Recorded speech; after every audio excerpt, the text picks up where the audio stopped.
Good morning, welcome back to our channel. আশা করি তোমরা প্রত্যেকে ভালো আছো, আমরাও ভালো আছি। চলে এলাম নতুন একটা দিনের সাথে, নতুন একটা ব্লগের সাথে তোমাদের কাছে। বুধবার দিনটা আমি কোনো ব্লগ বানাইনি, শরীরটা ভালো ছিল না ঠিক, মানে ব্লগ বানানোর জন্য যে এনার্জিটা দরকার সেটা ছিল না। আর বৃহস্পতিবার সকাল সকাল দেখো সবজি কাটা দিয়ে শুরু করেছি। লেট তো হয়, ঘুম থেকে উঠি, তারপর ঘুম থেকে উঠতে উঠতে প্রায় 7:30 তার বেশি বেজে যায়, 7:30 তো বাজেই। তো তারপরেও অনেক সময় 10 মিনিট 15 মিনিট হয়েও যায়, তো একটু তো লেট হয়ই। তারপরে ঘর ঝাড় দেওয়া থাকে, ঘর মোছা থাকে। আজকে আমার এখনও ঘর ঝাড় ঘর মোছা কিচ্ছু হয়নি। প্রথমেই ভাবলাম আমি সবজিটা কেটে নিই, বেগুন কাটবো আর উচ্ছে কাটবো। করবো একটু উচ্ছে ভাজা, মুসুরির ডাল করবো আজকে, একটু রসুন ফোড়ন দিয়ে করার ইচ্ছে আছে। আমি না অনেককেই শুনি বলতে রসুন ফোড়ন দিয়ে ডাল বানিয়েছি, রসুন ফোড়ন দিয়ে ডাল বানিয়েছি। তাই আজকে একটু নিজেই বানিয়ে দেখবো যে কেমন হয় জিনিসটা। আমি কখনো খাইনি, আর আমি শুনিও নিজে কি ফোড়ন দেয় না দেয়, নিজের মতোই একটু ফোড়ন দেবো। রাঁধুনি, মৌরি আর শুকনো লঙ্কা এটাই ফোড়ন দেবো, আর তো অবশ্যই রসুন তো ফোড়ন দেবই। আর বেগুন দিয়ে রুই মাছ একদম শুকনো শুকনো করে সর্ষে দিয়ে পাতুরি করবো, আর উচ্ছে ভাজা, ব্যাস। তো তাই জন্য দেখো ডালটাও সেদ্ধ বসিয়ে দিয়েছি, সিটিও পড়লো। আর এখানে সমস্তটা রেডি করে নিয়েছি। এখানে বেগুনটাকেও নুন হলুদ মাখিয়ে রেখেছি, উচ্ছেটাকেও তাই। আর 5 পিস ছোট ছোট রুই মাছ ছিল, আমি একেবারে নিয়েই নিয়েছি। 2 পিস করে তো নিয়েই, আর 1 পিস এক্সট্রা থাকবে তো নিয়ে নিলাম। আর এদিকে আমি উচ্ছে ভাজাটা বসিয়ে দিয়েছি, বসিয়ে দিয়ে এখন আমি ঘরটাও ঝাড় দিয়ে নেব। আর তারপর উচ্ছে ভাজা হয়ে যাওয়ার পর কড়াই ঠড়াই মেজে আবার মাছটা যখন বসাবো তখন ঘরটা মুছে নেব। আমি এভাবেই কাজ করতে থাকি, মানে একটা বসিয়ে দিয়ে আরেকটা, তাহলে দেখবে কাজ করতে বেশিক্ষণ টাইম লাগে না। সত্যি বলতে খুব বেশি কাজ তো থাকে না, যেটুকু কাজ থাকে যদি প্ল্যান মাফিক করা যায় আমার মনে হয় সময়ের মধ্যে সবটা হয়ে যাবে। আর জল তো থাকে, এমন তো নয় যে টাইমে জল আসবে, যেটা আমার বাড়িতে ভীষণ বড় প্রবলেম। মায়ের একটা এই প্রবলেমটা থাকে যে টাইমের মধ্যেই করতে হবে। সকালে 11টার পর জল থাকবে না, 11টায় জল আসবে, 9টায় জল চলে যাবে সকালে, তো 1টায় আবার জল চলে যাবে। এই জিনিসগুলো থাকলে একটু অসুবিধা তো অবশ্যই হয়, ওটা টাইম বাঁধা কাজ থাকে একটা। তো আমাদের সেইটা নেই, এই আর কি, এটা সুবিধা। মায়ের এটা একটা অসুবিধা আছে। আর দেখো আমার রান্না হয়ে গেছে, মাছটা তো দেখলেই একদম শুকনো করে করেছি, উচ্ছে ভাজা আর ডাল করেছি। আর এদিকে বসিয়ে দিয়েছি ভাত। আমি আজকে ঘর মোছা ছাড়াও কাজ করলাম অনেক, এই জায়গাটাকেও মুছলাম, তারপর টেবিল কভারটাও মুছে টুছে পরিষ্কার করে দিলাম। আর প্রমিদের অফিসে কালকে দেখো গেম ছিল, নানান রকম গেম হয়েছে, ও 2টো পেয়েছে, একটা পেন আর এই চাবির রিংটা পেয়েছে। তো আমি তার সাথে সাথে আজকে সকালবেলায় কাজ করতে করতে চাদর ফাদর কেচে দিয়েছিলাম। এখন বিকেল হয়ে গেছে, তো আমি চাদরটাকে তুলে আনলাম। চাদর ফাদর সমস্ত আজকে ওই সকালেই কেচেছি, চাদর কেচেছি, চাদর পেতেছি, বললাম না রান্না করতে করতে আমি সমস্ত কাজ করতে থাকি। ওই উনুনের সামনে আমি দাঁড়িয়েও থাকি না বা বসেও থাকি না, তো ওই জন্য আমার মোটামুটি তাড়াতাড়ি কাজবাজ সেরে নিতে পারি আর কি।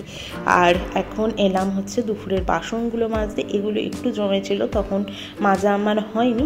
তো এখন ভাবলাম আমি পরপর কাজগুলো করতে থাকি। তো বাসনটা মাজাটাও একটা বড় কাজ, কেন বলো তো বলছি, আমার না বাসন মাজতে বড্ড বেশি আলসেমি। বাসন মাজতে আর জামা কাপড় কাচতে, এই দুটো জিনিস আমার একেবারে ভালো। কাচতে তো আমি পারি না, সেটা আমি বহুবার বোধহয় তোমাদের শুনতে শুনতে বোধহয় কান পচে গেল যে দেবরিনা কাচতে ভালো পারে না। আর বাসন মাজতে পারি, আমি অবশ্যই পারি, কিন্তু ভালো লাগে না খুব একটা। আর আমি খুব জোর দিয়ে মানে পুড়ে গেলে না বাসনপত্র আমার ভীষণ কষ্ট হয়, কারণ আমার ডান হাতের যেহেতু একদম জয়েন্টটাই সরে গেছিলো ছোটোবেলায়, তো আমার ভীষণ ব্যথা করে। তারপর যদি আমি জোর দিয়ে কিছু করি বা কিছু, যখন দেখি একেবারে আমি কিছু জিনিস ওঠাতে পারছি না, তখন আমি প্রমির হেল্প নিই। প্রমিকে আমি বলি যে তুমি একটু উঠিয়ে দেবে, সেটা সপ্তাহের মধ্যে হলেও, ওর হয়তো টাইম না হলেও ও আমাকে শনি রোববার সেই কাজটা করে দেয়, উঠিয়ে দেয় আর কি।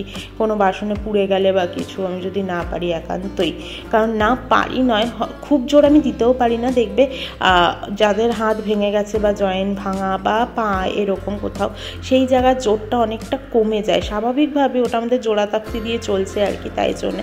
তো আমার বাঁ হাতের থেকে ডান হাতের জোর অনেকটাই কম আমার, তো ওই জন্য একটু তো প্রবলেম হয় বটে, তবে ঠিক আছে, তেমন কোনো প্রবলেম হয় না। হ্যাঁ, খুব বেশি কাজ, খুব বেশি ভারী জিনিস টানা বা খুব বেশি ঘষাঘষি মাঝামাঝি করলে তখন একটু হাতটা আমাকে বোঝায় যে তোমার হাত ঠিক নেই, তোমার এতটা করা চলবে না। আমি যখন পরীক্ষাতেও পরপর পরীক্ষাগুলো থাকতো তখন যখন পরপর লেখালেখি এরকম হতো বা স্যাররা ম্যাডামরা অনেক বেশি নোটস যেদিন লেখাতো আমার হাত প্রচণ্ড বেশি ব্যথা করতো। মাকে এসে বলতো মা একটু টিপে দেবে, মানে প্রচণ্ড ব্যথা।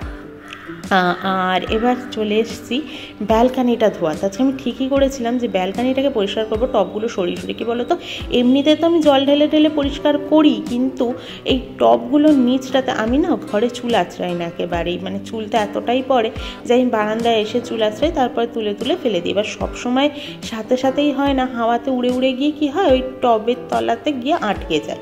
তো তারপরে দেখো পাতা ফুল এগুলো ঝরে ঝরে হাওয়াতে পড়ে অনেক সময়, তখন ওগুলোও থেকে যায়। তো বারান্দাটাকে ভীষণই বাজে লাগে দেখতে, তাই ভাবলাম আজকে একটু ডিপ ক্লিন মতো করে দেবো।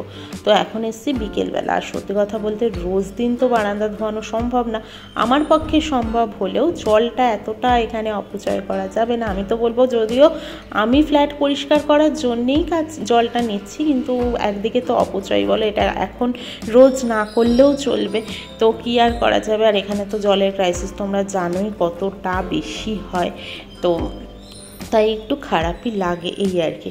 আর আমি এখানে দাঁড়িয়ে দেখছিলাম আমার অপোজিটে যে নতুন ফ্ল্যাটটা তোমাদেরকে সবসময় দেখাই, ওখানটাকে সাজাবে মনে হচ্ছে, মানে ওদের বাড়িতে বোধহয় আজকে গৃহপ্রবেশ আছে। তোমাদেরকে আজকে আর দেখাতে পারবো কিনা আমি জানি না, এরপরে হয়তো আমি ভুলেও যাব। তো যদি কালকে সাজানো থাকে দেন তোমাদেরকে দেখাবো। আজকে বোধহয় এখানকার কোনো ভালো দিন আমি জানি না, আমাদের তো মনে হয় না আজকে কোনো গৃহপ্রবেশের দিন আছে বা কিছু। তো এই তো সমস্তটা হয়ে গেছে। আমার নতুন ফুল গাছটার ফুলের কালার দুটো দেখলে, দেখো একটু অরেঞ্জিশ রেড টাইপের হয়েছে কালারটা। প্রমিকে আমি বললাম যে চেঞ্জ করবে, বললো যে না আমি চেঞ্জ করবো না। এই যে এই ব্ল্যাক অ্যান্ড হোয়াইট যে গ্রে কালার ইয়েলো কালার, এই ফ্ল্যাটে আজকে আসবে বোধহয় দুজন। দেখছিলাম যে ওরা সাজানো ফাজানো ফুল টুল নিয়ে বারান্দায় দাঁড়ানো। তো তারপরে এখানে আমি গেছিলাম দুধ আনতে, আর দুধ নিয়ে এসে চলেও এসেছি। আর আজকে রাত্রে করবো ভেবেছি একটু বিরিয়ানি, কলকাতা স্টাইল। অনেক দিন খাইনি প্রমি আর আমি, মানে সেই যে কলকাতা থেকে এসেছি কলকাতাতেই খেয়ে এসেছি, আর তারপর বিরিয়ানি বানিয়েছি এখানকার স্টাইলটা বানিয়েছি, মানে ব্যাঙ্গালোরের স্টাইলটা। কলকাতা স্টাইল বিরিয়ানি বহুদিন খাইনি, আর আমি অত তামঝাম করে করব না, তবে হ্যাঁ লেয়ার বানিয়ে ওরকমভাবেই করব। দেখি কতটা কি করতে পারি, অবশ্যই সবটাই দেব, মানে লোকজন এলে যতটা যত্ন সহকারে দুধ আলাদা, কেওড়া জল, মিঠে আতর তো খুবই কম, ওই মাংসর সময়টাতেই দেবো, আর লেয়ারের টাইমে আর দেবো না। একদিকে ভাত বসিয়েছি, একদিকে এই যে মাংসটাকে তো করে নিতে হবে, তাই কড়াইটাকেও বসিয়েছি।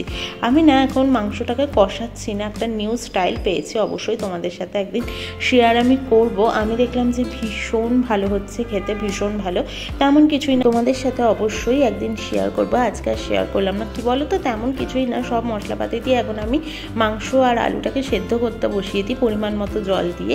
তারপর সেটা জলটা শুকিয়ে এসে কষানোর মতো হয়ে যায়, যেহেতু সব মশলাপাতি দিয়েই আমি কষাতে বসাই। তারপর তেলটা যখন ছেড়ে আসে তো তখন আমি ওটাকে লেয়ার হিসাবে ইউজ করি, গ্রেভিটাও ইউজ করি, খুব ভালো লাগে এইভাবে। আমি দেখছি এখন আজকাল কষাতেও লাগছে না, ঝামেলাও নেই, চাপা দিয়ে বসিয়ে দিই। তো দেখো আমার ভাপানো বলছি, ভাপে রাখাও হয়ে গেছে। আর এই যে দুর্দান্ত গন্ধটাও বেরিয়েছিল, ওই দেখো প্রমি এখনই বুঝতে পেরে গেছে। তো চলো আজকের মতো টাটা, গুড নাইট, কালকে আবারও আসছে একটা নতুন ব্লগের সাথে, অবশ্যই তোমরা পাশে থেকো।